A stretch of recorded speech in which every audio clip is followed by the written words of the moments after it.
I remember The Amazing Spider-Man coming out in 2012. I was in middle school at the time, and as I've covered before, I loved Spider-Man. So I was understandably very excited to see him on the big screen again. I watched that first trailer just about a million times. It looked so cool to me. And when I finally got to go see it, well, I don't remember exactly what about it I loved. I was in middle school. I didn't really have the capacity to explain stuff like that yet. But I knew that it made me feel good. And that's all I really needed to know at the time. It was exactly what I wanted it to be. It was Spider-Man.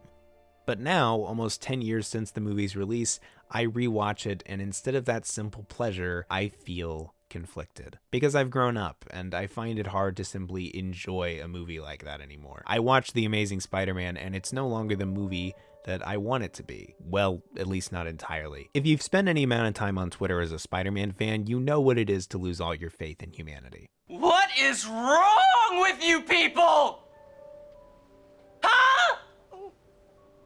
I thought you were supposed to be friends! Legitimately, they are having arguments over there about the eyes on the mask and are treating it like it's the end of the goddamn world. Any given interpretation of a character either gets embraced or shot down based less on what's there and more on what's not. What pieces are missing from this version of the character. And there's very little room for anything in between total adoration or abject hatred. And while arguments abound about whether the Raimi movies or the MCU movies are the best, talk about The Amazing Spider-Man is pretty scarce. It's this awkward middle child, and anyone who seems to love it just gets drowned out by all the noise about the others. True, there was a brief stint where everyone was pouring love on Andrew Garfield's version of the character after No Way Home, but as far as I could tell, that was mostly for Garfield, not for the movies themselves. The Amazing Spider-Man movies have always occupied this weird space. It was following up on the largely beloved Raimi films with a director whose only real experience was an experimental indie romantic dramedy with the intent of creating a whole Spider-Man cinematic universe to rival the then fledgling MCU. And then after only 2 movies, it all fell apart, Sony made a deal with Marvel, and now we have this boy, so it almost feels like this sort of black sheep among the Spider-Man films, a film that rarely ever seems to get mentioned unless it's in relation to the others. And I do wonder if it's because this film is difficult to have a strong reaction to. It's pretty easy for people to hate on the second one, but the first is a film that's pretty hard to actually gauge. As much of this movie is not what I want it to be, there's still quite a bit that is exactly what I want it to be. You can't feel conflicted about art without being able to connect to some part of it, so that's what I want to talk about today. What stops me from absolutely loving this movie? What stops me from absolutely hating it? And what stops me from just forgetting about it entirely? Why do I feel so conflicted about this movie? This video, hopefully, will be a story about resolution, about fixing this conflict. So let's start with an observation. The Amazing Spider-Man is the beginning half of one movie and the end half of a completely different movie. I'm talking right down the center, almost exactly half. And upon rewatching the film, I found myself really loving the first half. The first movie we get is one about growing up, about first love, about learning who you are and what you care about. It's a movie about a boy with this missing piece, his missing father, who has become defined by that missing piece. Really, it's a coming-of-age character drama more than anything else. It's moments like this where the awkward atmosphere of a father trying to have a serious talk with his son is captured perfectly as both sides feel a nervousness about what the other might say. It's moments like this where two people who really like each other are having a hard time communicating their feelings, yet it doesn't hinder the natural chemistry that's already there. And it's moments like this where we see a very authentic family argument between 3 people on 3 completely different emotional pages. But probably my favorite part of this first half is the way it handles one particular element of the Spider-Man origin: Peter's grief.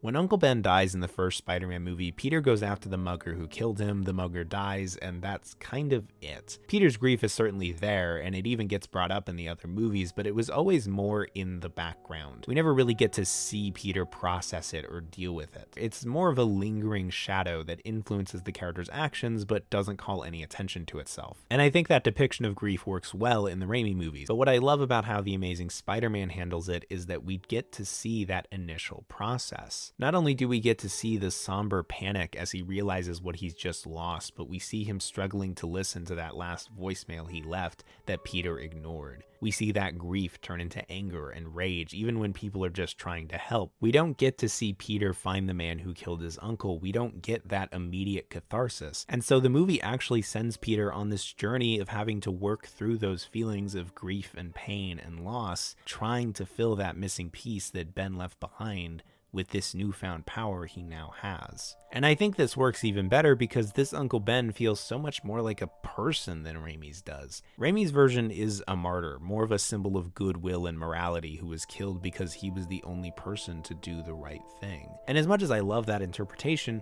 we don't really get to know him all that well beyond that. But Webb's Uncle Ben is probably my favorite on-screen Ben we've gotten, because he feels like a human being first and a motivation for Peter second. He's a hard worker, he has a good sense of humor, he gets upset with Peter when he messes up. All of this to say that The Amazing Spider-Man wanted to make these characters feel real, wanted to bring an authenticity to them that could enable those more complex emotions and internal struggles. That's what defines this first half of the movie. But throughout this first half, in the background, there are these elements that remind you that you're watching a superhero movie. These bits of weird science and superpowers, but they remain firmly seated in the background of the narrative, many of them being more means for that character drama to do its work. But then something happens, and this movie in the first half gets replaced by a completely different movie, and I can actually pinpoint the precise moment it shifts, and it's right here. Spider-Man.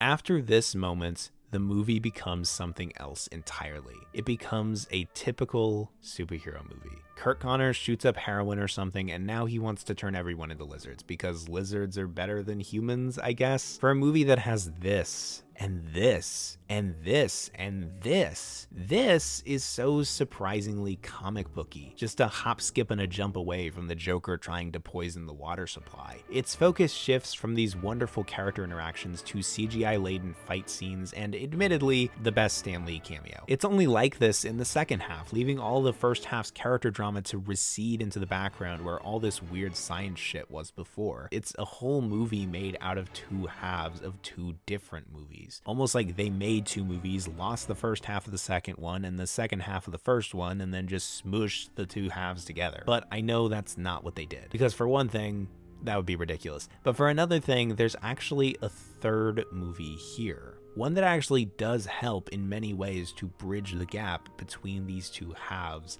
and make the second half feel much more like a natural progression of the first. And it's a movie that can only be found in the deleted scenes.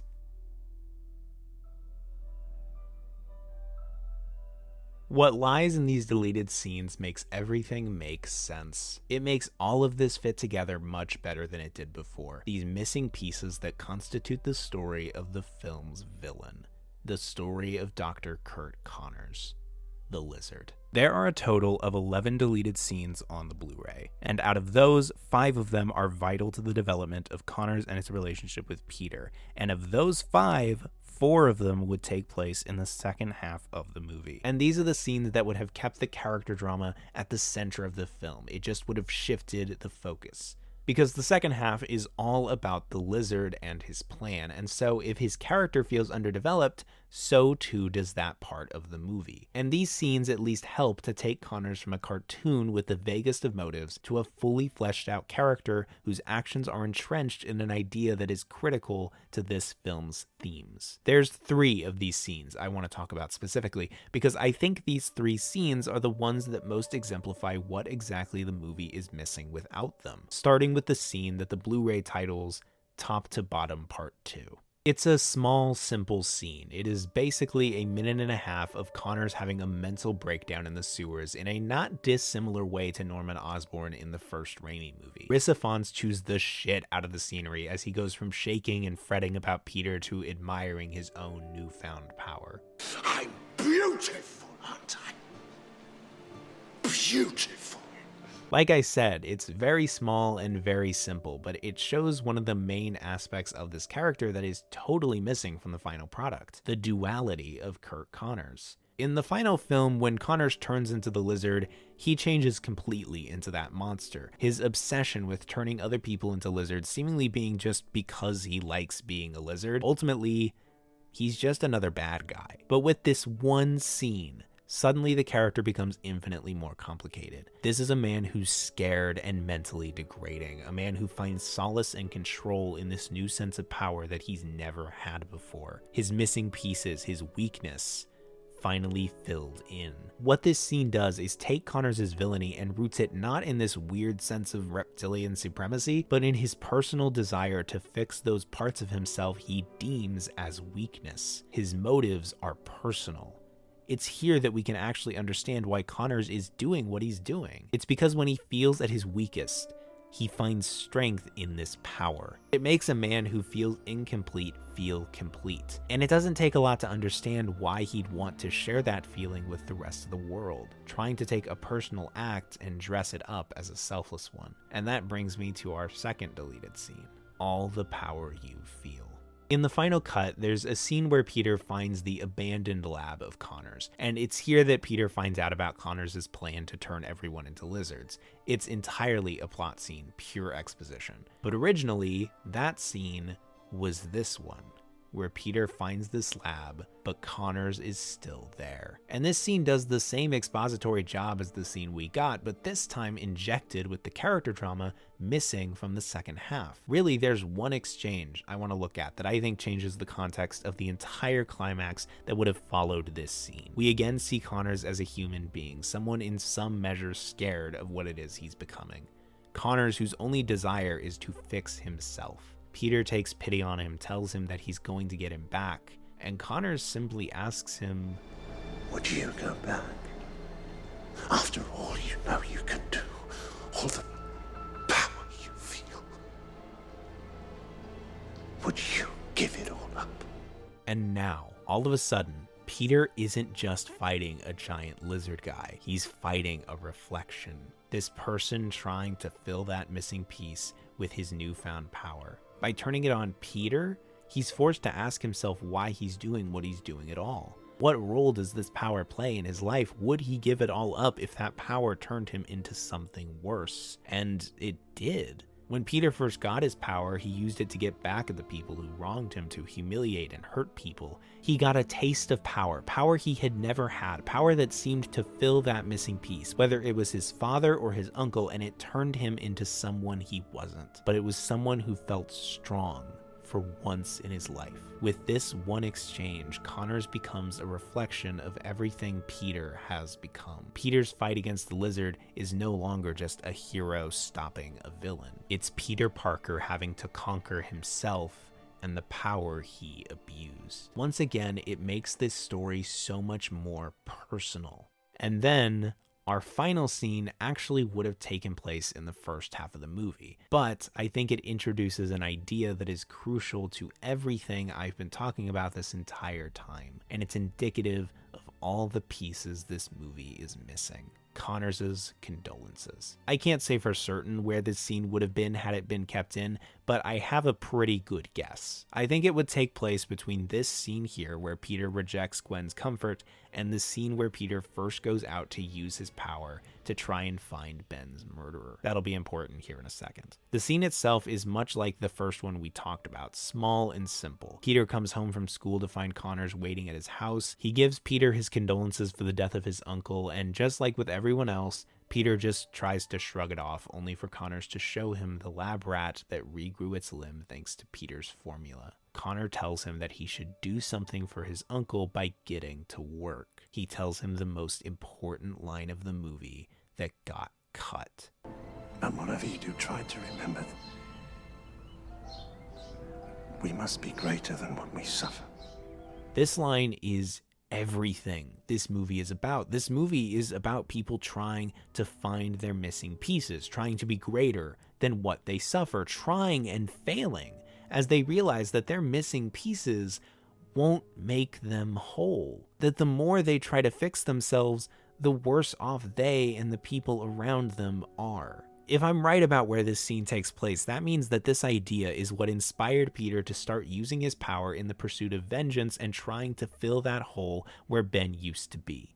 This idea that we must be greater than what we suffer, that we must make up for our missing pieces, is what leads Peter to using his power to hurt people rather than save them. It's everything that Peter's journey is supposed to be refuting. This one line defines the entire movie, and it's not in the movie. The entire story of Doc Connors fighting against his own desire for power, to fill his missing pieces and become whole, to become greater than what he suffered, it's just not there. The story of Peter having to confront the way in which he used his own power to fill that hole his father left, and then the hole that Uncle Ben left, the way that he used that power to hurt and belittle people to make himself feel better by ignoring the pain of those around him, that story just isn't there. It's not that the second half of the film is devoid of meaning. It's just that this thematic thread, this primary thematic thread, the idea of having to make up for the missing parts of ourselves, the suffering and the pain that we experience, gets cut off in favor of a quicker paced, more action focused, and generally simpler story about a hero stopping a villain and saving the day. I don't know that I would love this movie if those scenes were added back in, but I do know that what was lost when they were cut is felt in the final version of the film. They are these missing pieces of the movie. These pieces were taken and left an unbalanced film in their place. And I used to love this movie when I saw it for the first time in middle school in 2012. I loved it for a long time. It made me feel so good to watch it in exactly the state it was in.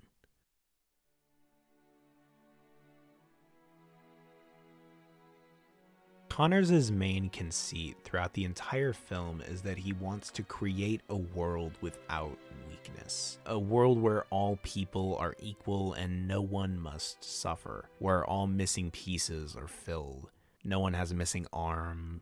No one has a missing father. No one feels powerless or alone. Everyone is greater than what they suffer. And the entire movie, even in its unbalanced state, is about that. There's a scene that remained in the movie through everything, a scene that is still a part of this movie. In the second half of the film, near the end, just after Captain Stacy lets Peter go, Peter gets shot in the leg as he's swinging away, and it's immediately apparent that he's struggling because of this limiting factor as he tries to make his way to Oscorp to stop Connors. It's not certain that he'll even be able to make it, that as much as he continues to push forward and try, he won't be able to make up for this. But then, the man whose kid he saved on the bridge, the man he told at that shifting point, Spider-Man, sees Peter struggling and chooses to do what he can to help, using his connections to form a straight line of cranes for him to swing from towards Oscorp. And Peter goes, leaning on the help of others to get him where he needs to be. It's probably one of my favorite Spider-Man movie moments, the music blaring alongside exhilarating camera movements, this heroic moment that isn't the hero growing stronger or being better or running just a little bit faster, but choosing to lean on others instead of trying to do it all alone. Here is the idea that filling our missing pieces will not make us whole. What makes us whole is other people. What gets us through is other people. Not the ones that tell us to get to work to make up for our weakness, but the ones who meet us where we are, accept us as we are, and who are there for us when we need them. Even with all these missing pieces, that idea is still there. The idea that a world without weakness is impossible. While I'm tempted to say that the reason I'm conflicted about this movie is because I've just grown older and smarter, and I know better now what makes a good or bad film, I simply don't think that's true. When I was in middle school in 2012, this movie gave me exactly what I wanted it to give me. A story about Spider-Man overcoming adversity to defeat a villain and save the day. A story about a kid who sat in the back of class with his head resting on his arms, becoming the hero that everyone around him needed him to be. I saw myself in this movie. I saw what I wanted to be, and it made me feel good. But when I watch it now as an adult, I'm stuck in this internal conflict, this desire to better myself, to become the person I've always wanted to be, fighting against the desire to accept myself as I am. And I've always looked to stories, in whatever form they come in, to resolve those kinds of conflicts in myself. They've always been a means for me to understand a world I didn't really understand. People make more sense in movies, life makes more sense in a video game, but this conflict was always so much harder because it just felt like a complete contradiction. How do I accept myself as I am if I have to acknowledge there's something missing, that I am in some way broken or wrong? Now I look at this movie of missing pieces. I see a movie that isn't what I need it to be anymore. I see a movie that fails, but I also see a movie that tried. I see a movie that still shows signs of what it wanted to be. I see a movie that a lot of people still love, even if not everybody, even if not most people. But there are people who take it as it is because it's what they need it to be right now. And maybe it's not what I need it to be anymore. Maybe it's not even what I want it to be. But maybe that's okay. Peter, I know things have been difficult lately, and I'm sorry about that. I think I know what you're feeling. Ever since you were a little boy, you've been living with so many unresolved things. Well, take it from an old man. Those things send us down a road. They make us who we are. Art changes based on who's seeing it. Art changes based on when they see it. Art changes based on the environment that they see it in. Art is as malleable, as complex, as prone to failure and not being what we want it to be as humanity itself. Art has no meaning other than what we give it. It relies on people, on their perspectives. Art is a reflection of the people who make it, the environment it was created in, and the people who get to experience it. It's a means of communication. At its most basic level, it is one person telling another person, "This is how I feel." And when rendered in such crisp simplicity, art becomes not something to be judged, but something to be heard, something to be understood. It's hard to be understanding with art when it doesn't fit our notion of what it's supposed to be, just like it's hard to be understanding with ourselves when we aren't what we want to be. And it's even harder to accept something's missing pieces when those missing pieces are exactly what stands in the way of that something being what we need. But filling our missing pieces won't make us whole. What makes us whole is accepting that those missing pieces, those things and people that we've lost, or those things we've always wanted but can never have, are a part of us. What you suffer is a part of who you are. We are only made whole, not when we're trying to make up for our missing pieces, but when we allow ourselves to lean on the people who love us as we are, missing pieces and all. I don't pretend to know what this movie is to the people who love it, because unfortunately, I'm not one of those people. I'm not that kid sitting in the back of class anymore. So for now, at least, I still feel conflicted about this movie.